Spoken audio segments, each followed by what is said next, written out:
Assalamualaikum warahmatullahi wabarakatuh. Selamat siang dan selamat datang di ruang podcast Sekretariat DPRD Provinsi Jawa Timur. Bersama saya Medina, senang sekali bisa kembali menyapa Anda dalam episode yang sangat spesial ini. Pada kesempatan kali ini, kita akan membahas sebuah topik yang penting dalam dunia usaha, yaitu dukungan akses sertifikasi halal melalui program fasilitasi halal self-declare untuk koperasi dan usaha kecil dan menengah KUKM Jawa Timur. Sebuah kemudahan yang diberikan oleh pemerintah daerah untuk membantu UKM naik kelas dan menembus pasar yang lebih luas. Dalam era globalisasi dan perkembangan industri yang pesat, sertifikasi halal menjadi salah satu aspek penting yang harus diperhatikan oleh pelaku usaha, terutama di negara dengan populasi muslim yang besar seperti di Indonesia. Sertifikasi halal tidak hanya berfungsi sebagai jaminan kehalalan produk, tetapi juga sebagai alat untuk meningkatkan daya saing di pasar domestik dan internasional. Di Jawa Timur, sebagai salah satu provinsi dengan potensi ekonomi yang besar, keberadaan KUKM sangat vital dalam mendukung pertumbuhan ekonomi lokal. Namun, banyak pelaku KUKM yang menghadapi kendala dalam mendapatkan sertifikasi halal baik dari segi biaya maupun proses yang pemerintah telah meluncurkan program fasilitasi halal self-declare sebagai solusi yang inovatif. Program ini memberikan kesempatan bagi pelaku UKM untuk menyatakan sendiri status halal produk mereka tanpa harus melalui proses sertifikasi yang panjang dan mahal. Fasilitasi halal self-declare tidak hanya memberikan kemudahan dalam berproses sertifikasi, tetapi juga mendorong pelaku UKM untuk lebih memahami pentingnya kehalalan produk. Pemerintah Provinsi Jawa Timur melalui Dinas Koperasi Usaha Kecil Menengah Provinsi Jawa Timur berkomitmen mendukung penerapan program fasilitasi halal self-declare. Melalui pelaksanaan kegiatan sosialisasi dan pelatihan, pemerintah dapat membantu pelaku UKM memahami prosedur dan syarat yang harus dipenuhi untuk melakukan self-declare. Dengan latar belakang tersebut, kita akan membahas lebih dalam mengenai program fasilitasi self-declare, manfaatnya bagi UKM, serta tantangan yang dihadapi dalam implementasi di Jawa Timur. Agar tidak salah langkah dan semakin paham prosesnya, hari ini kita akan bahas tuntas melalui topik dukungan akses sertifikasi halal melalui program fasilitasi halal self-declare untuk koperasi dan usaha kecil dan menengah KUKM di Jawa Timur. Sudah hadir bersama kita narasumber yang sangat berkompeten di bidangnya, yaitu Ibu Aulia Hani Mustikasari SEMM dari Komisi B Perekonomian. Selamat datang Ibu, selamat siang. Assalamualaikum Mbak Meme. Waalaikumsalam. Bagaimana Bu kabarnya? Alhamdulillah sehat bahagia. Mbak Meme gimana? Alhamdulillah baik banget, sehat juga, dan pastinya happy banget ketemu dengan Ibu yang benar-benar paham dengan bidangnya. Karena kita ini adalah spesial banget bertemu dengan Ibu. Mungkin nanti saya memanggil Ibu dengan Ibu Hani boleh ya? Boleh. Seperti ibunya manis soalnya. Masya Allah. Jadi ini Bu, mungkin kita akan membahas banyak banget. Jadi nanti teman-teman boleh banget ya untuk siapin catatan Anda semuanya. Jangan lupa di screenshot, kalau boleh di screenshot silakan. Baik, mungkin ini kita akan masuk di sesi pertanyaan yang mungkin kita akan tanyain langsung sama Ibu Hani. Apakah penting Ibu untuk memiliki sertifikasi halal, dan mungkin manfaatnya itu untuk sertifikasi halal bagi UKM ini apa Ibu? Oke. Kalau semisal kita berbicara penting, pasti penting Mbak, karena itu kan menjadi salah satu dasar dan kekuatan tersendiri bagi teman-teman UMKM terutama yang ada di Provinsi Jawa Timur. Manfaatnya jelas bagi konsumen dan bagi produsen itu sendiri. Bagi konsumennya, kita sepakat bahwa dengan membeli atau melihat produk yang sudah bersertifikasi halal itu adalah salah satu bentuk jaminan terkait keamanannya, terkait kehalalannya, juga bentuk perlindungan bagi konsumen itu sendiri terhadap konsumsi produknya. Yang kedua, bagi produsen itu sendiri, selain meningkatkan kepercayaan konsumen pastinya, juga bisa membuka peluang pasar yang lebih luas dan meningkatkan daya saing produk. Wow, jadi banyak banget ya Bu ya. Jadi manfaatnya ini bagi KUKM itu banyak banget. Penguatannya keren banget. Masya Allah. Dan mungkin Ibu kita akan nyoba masuk di sesi program Sehati. Mungkin apa sih itu Bu program Sehati, dan mungkin bisa dijelasin siapa yang mengelola dan mengawasi program Sehati ini Bu? Oke, jadi program Halal Sehati sendiri itu program yang memang diselenggarakan oleh BPJPH yang bertujuan untuk memfasilitasi pelaku UMKM dalam mendapatkan sertifikasi halal secara gratis. Wah baik, Secara gratis, ya, Bu, ya? Jadi enak banget Bu ya Ibu ya? Iya, jadi BPJPH sendiri itu kalau mungkin teman-teman di rumah yang belum tahu atau teman-teman pemirsa yang belum tahu, BPJPH itu kepanjangan dari Badan Penyelenggara Jaminan Produk Halal. Betul. Jadi memang dulu tuh kalau saya nggak salah dia itu di bawah Kemenak. Kalau nggak salah, tapi sekarang kayaknya sudah pisah. Jadi dia berdiri sendiri sebagai sebuah badan, tujuannya lebih fokus untuk bisa mengawasi dan bertanggung jawab terhadap sertifikasi halal yang dikeluarkan gitu. Oh baik. Kalau dari kuotanya sendiri apa ada kuotanya atau bagaimana? Seingat saya, koreksi kalau saya salah, tahun ini BPJPH sendiri itu ada 1 juta Mbak. 1 juta untuk tahun ini. Wow. Untuk yang self declare ya, tapi Self-declare. untuk yang self declare. Banyak termasuk Bu 1 juta ya Bu ya? Lumayan, tapi kalau Mbak mau kalkulasikan untuk seluruh Indonesia, ya pasti nggak ada yang cukup ya Mbak, kurang sedikit pasti. Ya Bu ya, apalagi di Jawa Timur ya Bu ya. Jawa Timur sendiri. Mungkin dari skema permohonan sertifikasi halal di Indonesia bagaimana Bu? Skema permohonannya sendiri setahu saya ada 2. Jadi ada reguler dan ada self declare itu sendiri. Yang pertama kalau kita berbicara reguler dulu boleh? Boleh. Jadi reguler itu dalam prosesnya kita melibatkan pemeriksa dan pengujian kehalalan produk oleh LPH. Betul. Sedangkan kalau yang self declare itu mungkin lebih mudah karena keterlibatan LPH itu mungkin hampir tidak ada. Nah, bedanya sendiri apa sih reguler dan self declare? Reguler itu kita berbicara dari skala usahanya, Mbak. Jadi umumnya itu menengah hingga besar dengan berbagai jenis produk dan sektor industri. Wow. Sedangkan self declare sendiri skala usahanya ditujukan untuk usaha mikro dan kecil dengan produksi beresiko rendah dan produksi yang sederhana. Baik, tapi boleh, maksudnya kalau dari teman-teman yang KUKM ini bebas kan Bu mau milih yang reguler atau yang self declare sendiri? Jadi gini, pertama kita harus lihat produknya dulu Mbak. Oh baik. Pasti akan dilihat di situnya dulu. Yang tadi kan sudah saya coba jelaskan bahwa memang yang self declare itu yang lebih sederhana. Oh. Setahu saya juga yang hewani, produk hewaninya itu kalau ada kandungan produk hewaninya itu diarahkan ke reguler. Oh baik. Kalau yang self declare itu bahasanya tingkat kerumitannya lebih rendah daripada yang reguler itu sendiri. Siap. Setahu saya nggih Mbak. Iya, nggak apa-apa. Kita belajar bareng-bareng ya. Betul, kita akan belajar bareng-bareng. Dan pastinya teman-teman juga ini udah mulai mencatat kan, karena ini adalah mungkin saya pikir self declare yang akan dibahas lebih lengkap ya. Karena kan dari kemarin-kemarin kita tuh bahasnya banyak banget, tapi kayaknya kalau self declare mungkin yang pertama ini di sini. Dan mungkin ini ada lagi.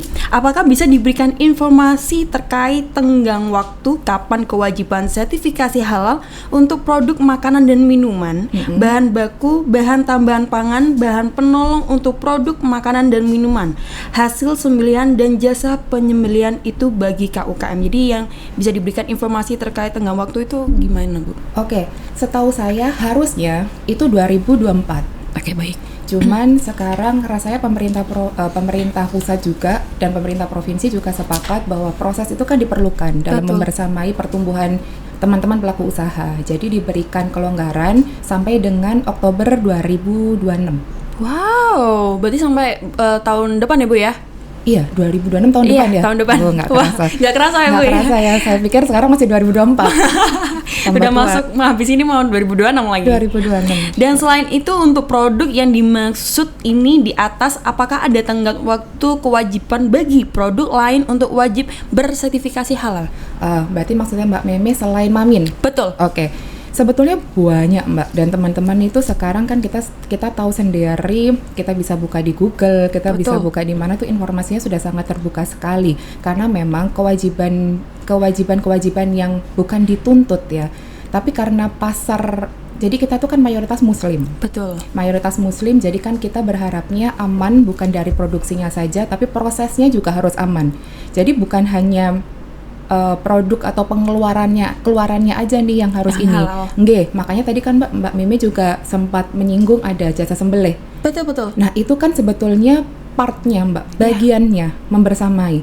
Karena kalau produksinya halal, tapi contoh nyembelihnya nggak halal, nah itu Sama kan juga aja. menjadi masalah kan. Betul. Jadi selain Mamin sendiri, saya agak general aja, mungkin detailnya teman-teman bisa membaca sendiri di Google atau di literasi-literasi yang lain. Jadi memang kayak contoh ada produk obat, ada produk kosmetik, produk kimiawi, dan untuk produk rekayasa, dia itu masing-masing tenggat waktunya berbeda-beda, Mbak. Oh, baik. Contoh kalau untuk obat tradisional, suplemen kesehatan itu sampai di 2026. Mulai dari 2021 sampai dengan 2026. Lalu kita berbicara untuk produk rekayasanya sendiri, ada yang paling lama itu barang gunaan yang dimanfaatkan kategori alat kesehatan resiko kelas C, itu sampai dengan 2034. Wow, itu paling lama ya Bu ya? Mungkin ini Mbak, kenapa paling lama? Mungkin pertimbangannya lembaga atau hal-hal yang diuji. Oh, iya, itu baik. jauh lebih detail, jauh lebih banyak, sehingga teman-teman pemerintah pusat pasti berpikir bahwa memang butuh waktu yang lebih lama. Khusus kategori itu Ibu ya? Ya. Baik, Mungkin seperti itu pertimbangannya. dari dukungan konkret pemerintah Provinsi Jawa Timur dalam mendukung percepatan sertifikasi, bagaimana Bu? Sertifikasi halal. Sebetulnya kita sepakat. Contoh ini nih Mbak, podcast kita nih. Ya. Ini kan salah satu bentuk dukungan teman-teman pemerintah Provinsi Jawa Timur sendiri dalam mensiarkan informasi Betul. terkait kewajiban sertifikasi halal. Ini salah satunya. Pendampingan, bukan cuma sosialisasi. Jadi sosialisasi yang dilakukan bukan melalui podcast ini saja, tapi teman-teman itu juga turun ke lapangan untuk melakukan sosialisasi. Tidak hanya sosialisasi, teman-teman juga melakukan pendampingan, membersamai dalam proses pendaftaran, apa aja yang harus dilengkapi, Dibutuhkan. betul yang dibutuhkan. Teman-teman itu terarahkan itu sama teman-teman OPD pemerintah provinsi melalui Dinas Koperasi dan UMKM. Baik. Itu belum lagi dukungan anggarannya. Wah ini. Ya, itu. Tapi kayaknya udah ini Bu ya, banyak beberapa kuota tadi yang sudah Ibu sampaikan juga sudah untuk masyarakat Jawa Timur mungkin ya sudah Ya, pastinya, Mbak. memberikan kuota juga. Dan Pastinya. pastinya kalau dari Ibu sendiri sertifikasi halal penting nggak Bu? Oh jelas toh Mbak. Tadi yang kita bilang, maksud saya sekarang rasanya kita sepakat bahwa kita harus sama-sama bertanggung jawab gitu. Kita tahulah sebagai muslim kita tuh harus seperti apa. Betul. Dan ini tuh kan satu dari sekian bahasanya. Kalau saya sih bilang ya pasti penting. Meskipun Ibu ke luar negeri juga pun sama Ibu ya, yang harus halal Ibu ya. Jangan salah loh Mbak, kalau saya nggak salah di Jepang, Betul. kita kan tahu mayoritas Jepang itu agamanya apa. Iya. Tapi mereka itu justru kayak pariwisatanya, mereka mendukung kok pariwisata itu halal. Iya. Iya, kayak gitu. Mungkin nggak cuma di Jepang, di beberapa negara pun juga udah mulai Bu ya. Udah maksudnya welcome dengan sertifikasi halal untuk kita ini yang muslim gitu. Karena kan kadang kita itu kalau mau pergi itu bingung ya Bu ya, kalau ini beneran halal nggak ya Betul, gitu. betul. Apalagi tadi yang paling riskan yang kita nggak tahu yaitu adalah penyembelihannya Bu ya. Betul, karena kita Mbak Meme coba sepakat sama saya nggak sih kalau wisatawan Indonesia Betul. itu gede banget kan Iya. kita itu kayak ke Jepang sendiri, mungkin teman-teman di negara Jepang atau di negara Korea dan ini mungkin melihat bahwa ini adalah potensi pasar Betul. wisatawan Indonesia ini gede banget. Banyak yang Jadi mungkin sering kesana Ibu ya. betul, jadi kalau mereka tidak mensupport terhadap hal itu kan kehilangan pasar. Iya. Betul. Kita ini kan konsumtif luar biasa ya Benar. Mbak. Gitu. Karena kita juga teman-teman pun juga sama, kalau kemana-mana juga aduh ini halal nggak ya. Bahkan kayak kita bilang mie instan aja Ibu ya, kita tuh kadang juga ini apa ya bahan-bahannya beneran Betul. apa babi atau apa Iya, kan itu kan betul, emang harus betul. konkret banget. Nah kita baca lagi Bu, apakah produk tanpa sertifikasi halal masih bersaing? Nah ini Bu. Gini, kalau masalah ngomong bersaing atau enggaknya, kembali lagi karena kita sebagai konsumen itu kan berhak memilih. Betul. Dan pasti kita sebagai konsumen pasti memilih yang kayak tadi Mbak Meme ngendikan bahwa kita pasti akan mencari kepastian dulu. Jadi apakah bisa bersaing atau enggak sebenarnya kan kembali lagi ke pilihan teman-teman konsumen itu sendiri. Tapi mungkin akan dengan terbukanya pasar lebih global, dengan posisi teman-teman di luar aja sudah mengakui bahwa mayoritas kita muslim dan mereka pun mendukung terhadap kehalalan itu tadi, Betul. berarti rasanya mungkin kue itu akan lebih kecil. Gitu. Iya betul Ibu. Oke, ngoten Betul. sih. Mungkin kalau bagaimana jika produk mengandung bahan meragukan ini Bu? Kalau dari Ibu sendiri bagaimana? Dilihat dari mana dulu? Teman-temannya maksud saya konsumennya yang melihat kalau semisal menemukan produknya tidak halal atau seperti apa? Iya, mungkin dari produk sendiri mengandung bahan yang meragukan, mungkin kayak tadi yang Meme sampaikan, mungkin kayak mie instan ini beneran halal nggak? Atau ini bahan-bahannya apa? Kalau dari Ibu sendiri bagaimana Bu? Maksudnya jika produk mengandung bahan meragukan seperti apa? Pertama mungkin teman-teman secara konsumen tuh bisa menginfokan dulu lah Mbak, menginformasikan kembali lagi itu. Terus kalau emang ditemukan yang tidak halal, mungkin lebih gini. Jadi produknya sudah bersertifikasi halal tapi ternyata mengandung produk nggak halal. Betul. Nah, pertama teman-teman harus melaporkan pastinya, karena kan itu bentuk tanggung jawab ya Mbak. Si produknya sudah terlabeli sertifikat halal tapi ternyata nggak halal gitu. Jadi kan wajib kita bentuklah satu ekosistem yang mana sebagai bentuk tanggung jawab bersama lah Mbak. Jadi konsumen juga kami minta tolong untuk juga memberikan informasi bahwa memang produk ini ternyata ada kandungan yang tidak halal. Nggak halal ya. Baik, gitu. siap. Dari peran BPJPH dalam skema self declare bagaimana Ibu? Peran BPJPH dalam self declare. Iya, dalam skemanya self declare sendiri. Karena BPJPH adalah satu lembaga atau satu badan yang memang bertanggung jawab terhadap mengeluarkan produk sertifikasi halal. Jadi mulai dari hulu sampai hilir, setahu saya mereka terlibat di dalamnya dalam bentuk verifikasi, dalam bentuk kewajiban. Jadi sebelum akhirnya BPJPH mengeluarkan sertifikasinya, beliau si BPJPH sendiri kan harus memastikan bahwa sertifikasi yang dikeluarkan ini benar gitu. Jadi verifikasinya tetap harus dilakukan selain cuma pendaftaran gitu Mbak. Betul. Jadi membersamai dalam akhirnya proses keluarnya si sertifikasi halal sendiri itu BPJPH pasti bertanggung jawab. Jadi dibantu dari semua formulirnya, dari semuanya Bu ya? Iya, dari awal isiannya, sampai akhir. dari legalitasnya. Karena tadi ada tanggung jawab yang harus diemban diemban BPJPH karena beliaulah yang mengeluarkan si sertifikasi halal itu.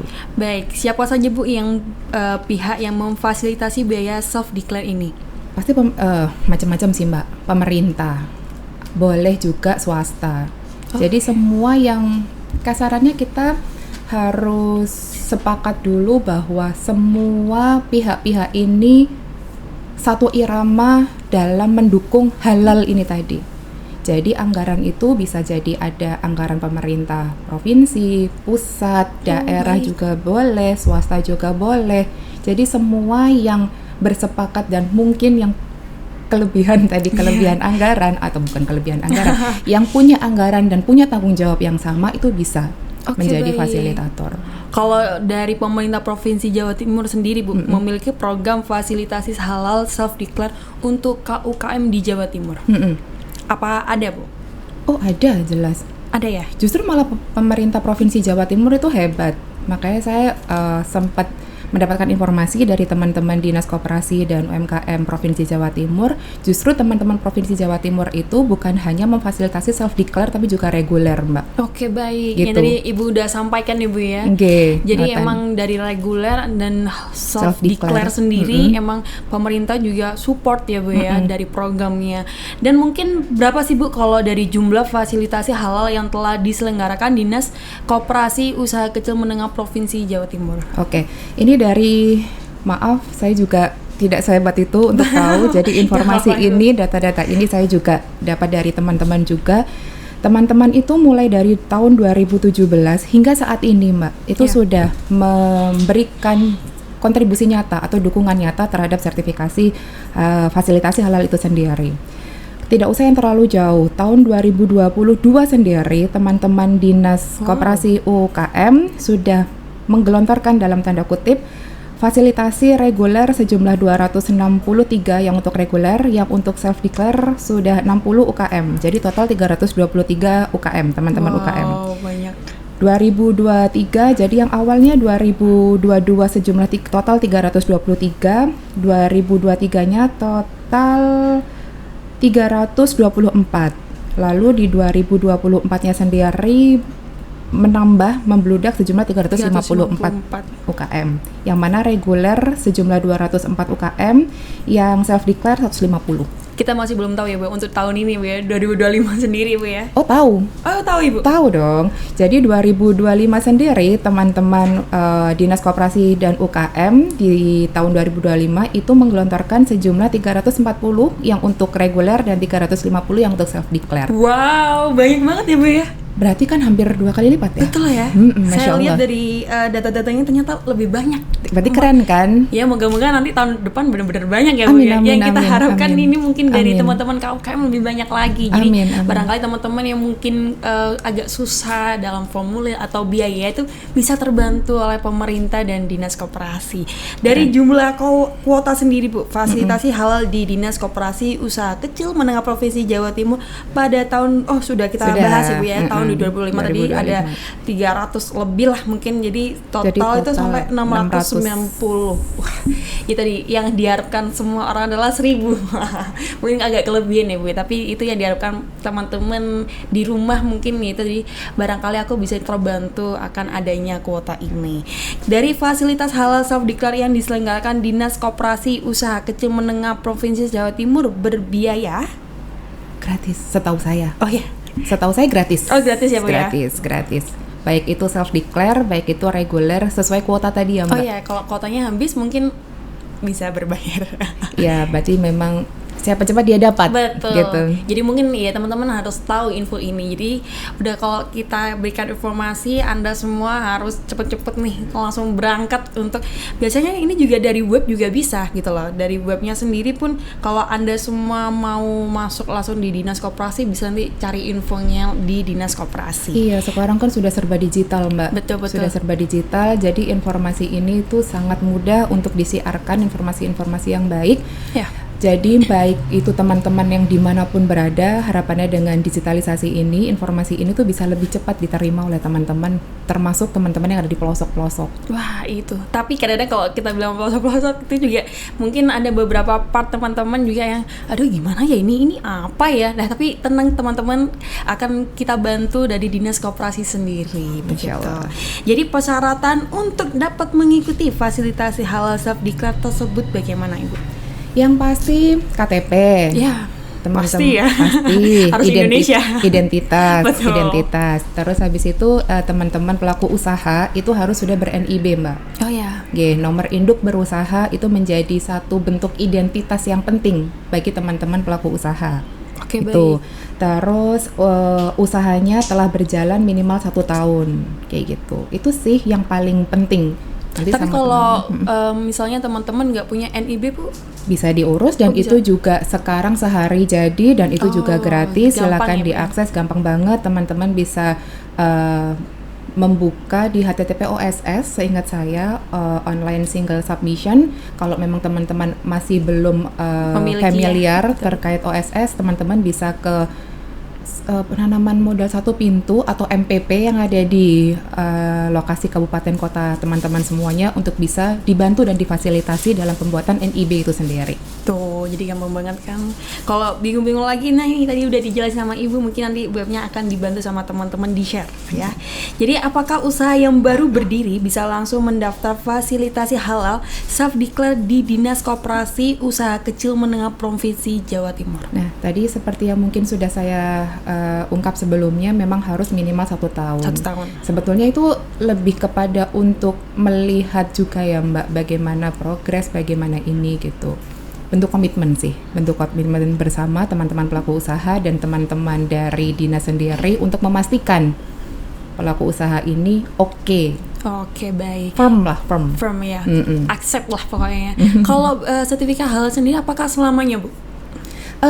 Gini Mbak, kalau ngomongin sertifikasi halal selamanya pasti selamanya. Tapi kalau Mbak menanyakan tentang self declare itu sendiri, karena kan tergantung dengan kemampuan anggaran pastinya. Oke, baik. Tapi pasti karena tadi atas kewajiban yang harus paling tidak 2026 itu semua teman-teman pelaku usaha itu memang wajib bersertifikasi halal. Pasti teman-teman pemerintah pusat, pemerintah provinsi maupun kabupaten pasti akan mengusahakan untuk mendukung Baik. tercapainya sertifikasi halal di 2026 itu, terutama yang di produk Mamin. Mamin. Mm-mm. Siap. Dari kebijakan sendiri Bu, apa aja yang dikeluarkan dari DPRD Jatim terkait halal self declare ini Bu? Kebijakan sesuai dengan TUSI pastinya Mbak, kebijakan. Kita kan pembuat kebijakan, kita juga penyusun anggaran, kita juga pengawas gitu. Jadi insya Allah 3 peran itu kita coba maksimalkan untuk bisa membersamai proses sertifikasi halal sendiri, terutama di Provinsi Jawa Timur. Dari Ibu sendiri, Bu Haning sini juga apakah turun juga Bu untuk lihat KUKM sendiri bagaimana perkembangannya mereka? Pertama dengan saya sih sebenarnya berterima kasih sekali dengan teman-teman Dinas Koperasi UKM. Dengan saya dilibatkan untuk mensyiarkan hal yang baik, itu juga menjadi satu bagian dari proses tanggung jawab kita bersama. Terus yang kedua, teman-teman Dinas Koperasi sendiri kan juga turun juga Mbak ke kabupaten kota untuk langsung mendampingi teman-teman pelaku. Kalau saya, peran saya lebih kepada menyerap teman-teman ini atau membantu mendata kira-kira, kan kebetulan saya Kabupaten Tuban dan Bojonegoro. Wow, jauh-jauh. Ya, jauh. Jadi di Kabupaten Tuban sendiri itu kira-kira berapa banyak sih yang belum mengakses? Karena kita kan tadi Mbak kembali lagi kita harus sepakat bahwa 2026 terutama produk Mamin harus bersertifikasi halal. Betul. Jadi mungkin itu tadi ya yang udah dijelasin sama Ibu, ada beberapa pun di berbagai macam kota pun juga masih belum benar-benar paham dengan mungkin sertifikatnya atau cara pengurusnya bagaimana. Dan kalau dari sini Bu, bagaimana DPRD Jatim berkontribusi dalam pengembangan produk halal lokal? Berkontribusi terhadap produk halal lokal di sisi mananya dulu yang Mbak Meme mau tahu? Mungkin ini aja Bu, yang lebih gampang kita kayak makanan dan minuman aja mungkin. Apakah DPRD Jatim berkontribusi dalam pengembangan produk halal lokal sendiri?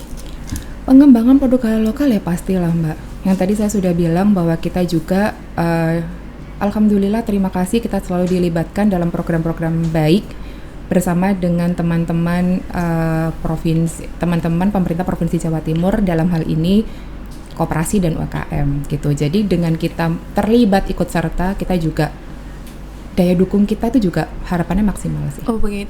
Dari Ibu sendiri, apa Ibu kerasa nggak Bu dampak positif dari dukungan DPRD Jatim terhadap KUKM sendiri Bu? Dong Mbak. Jadi kalau semisal gini, kita nggak bisa bilang bahwa kita adalah yang paling paham terhadap konstituen kita. Kita nggak bisa bicara gitu. Tapi setidaknya bukan melalui kita juga, tapi yang mungkin belum terdata oleh teman-teman dinas itu bisa kita bantu. Oh baik. Gitu. Karena kan tadi Mbak Meme juga kan ngendikan bahwa informasi ini tuh belum tentu bisa tersiar secara menyeluruh. Betul. Gitu. Jadi harapannya kita tuh justru bukan mengkotak-kotakkan diri kita secara egois bahwa oke, dataku ini sudah paling benar, data ini sudah paling benar. Tapi kan bagaimana kita bersama-sama berkolaborasi. Tujuannya tadi kembali lagi semua harapannya itu bisa mengakses dan bisa mendapatkan sertifikasi halal untuk usahanya atau untuk produk-produknya gitu. Dari fokusnya sendiri Bu, apa yang menjadi fokus utama DPRD Jatim dalam program fasilitasi halal self declare ini? Oke, jadi fokus utamanya rasanya semua Mbak, teman-teman Provinsi Jawa Timur juga pasti sepakat bahwa semakin banyaknya ya kan semakin banyaknya teman-teman pelaku usaha yang bisa tersertifikasi halal. Itu sih harapannya. Jadi harapan paling intinya di situ. Jadi kalau kemana-mana pun kita aman ya Bu ya. Insya Allah harapannya kan begitu Mbak. Dan gitu. Mungkin konsumen juga akan balik lagi karena udah jelas gitu ya Bu ya. Maksudnya kepastian dan pasti. jaminan produknya. Betul. Dari bagaimana cara UMKM mendapatkan informasi terupdate Ibu? Tadi seperti yang Mbak ngendikan, salah satunya dari web. Dinas Koperasi juga punya Instagram kan, di media-media sosial. Teman-teman juga bisa kok pasti terbuka terhadap kalau ada teman-teman pelaku yang ingin menanyakan secara langsung, tinggal dilihat aja jam buka kantornya. Jadi jangan datang di sudah jam tutup kan gitu, pasti nggak akan ketemu sama teman-teman gitu. Dari sanksinya sendiri Bu, apakah UKM ini melakukan kecurangan apa? Jadi sanksinya apa Bu? Sanksinya? Sanksi, kalau kita bicara sanksi, pertama kita tahu bahwa ada sanksi administratif. Oh ya. Kayak peringatan tertulis pastinya. Kan nggak bisa ya Mbak, kita itu langsung mensanksi tiba-tiba langsung SP3 gitu. Itu kan nggak bisa. Dan juga harus dilihat dari maaf bobot kecurangannya sendiri. Oke, baik. Gitu. Semua itu kan pasti harus dinilai. Jadi macam-macam ya Bu ya sanksinya untuk misalkan kalau misalnya ada yang bilang tadi seperti kita udah bahas ya Bu ya. Ini bilangnya halal ternyata nggak halal ya, atau enggak memang halalnya KW. Halalnya KW. Ada kayak gitu ya kan Bu ya, mungkin jangan curang-curang ya karena semua itu ada hukumnya. Betul. Jadi ada sanksi administratif, ada denda administratif, ada pencabutan loh Mbak, bahkan pencabutan sertifikasi halal sendiri, terus ada hingga pidana sesuai dengan pasal 56 di Undang-Undang JPH itu sendiri dan denda besar. Wow, gitu. Nah itu pastinya buat teman-teman. Jadi jangan ada kecurangannya. Jadi hiduplah dengan tenang gitu maksud saya kan. Padahal nanti pidana kan gitu. Sanksinya kan kena banyak banget kan ya Bu. Ya, jadi kalau satu lebih suka gini Mbak. Namanya usaha kita pasti cari untung. Betul. Tapi jangan gitu-gitu banget lah Mbak. Kalau bahasa Jawa itu kalau dikasih hati jangan ngerogoh rempel loh. Betul. Gitu. Nah, kita sama-sama lah, sama-sama ini kan bentuk tanggung jawab kita bersama. Betul. Kita cari worth it aja ya. Apakah produk baru yang dikeluarkan harus diajukan sertifikasinya lagi? Oke. Jadi sebelum Mbak Meme berbicara seperti itu, misal satu produk nih, dia kan sudah dapat sertifikasi halal. Betul. Tapi ternyata ada komponen atau komposisinya juga yang ternyata berubah. Itu dia juga wajib untuk diupdate. Oh gitu. Iya, jadi sebelum produknya baru. Jadi contoh gini, saya pelaku usaha. Betul. Saya itu pelaku usahanya itu memproduksi keripik tempe sama keripik pisang misal. Nah, itu yang didaftarkan tuh bukan pelaku usahanya. Saya sebagai manusianya, tapi per produknya. Iya. Jadi per produknya jangankan produk baru, produk yang sudah ada yang sudah punya sertifikasi halal sendiri yang ketika komposisinya berubah itu wajib untuk dilakukan updating ya, Mbak. Oh, gitu Ibu. Iya. Jadi emang terus harus diupdate ya Bu ya? Mungkin kayak bahan-bahannya takut ini ya Bu ya, takut kembali lagi nih Bu ya, tercurangi. Jadi emang harus jangan tercurangi Mbak, kayaknya kok berat banget. Bagaimana gitu ya? Gitu. Oke, jadi setiap produk, jadi meskipun ini aku UKM-nya punya beberapa produk, jadi harus emang di per produknya. Yes. Gitu. Bagaimana jika ada produk palsu berlabel halal? Ini tadi mungkin ya Bu ya? Iya, tadi itu Mbak, maksudnya yang pasti kita harus paham bersama bahwa kita bukan hanya mengejar si sertifikasi halal sendiri, tapi teman-teman pelaku usaha sendiri juga harus punya bentuk tanggung jawab lah Mbak terhadap produknya. Ketika memang sudah terkeluarkan sertifikasi halal itu sudah satu paket ya Mbak. Betul.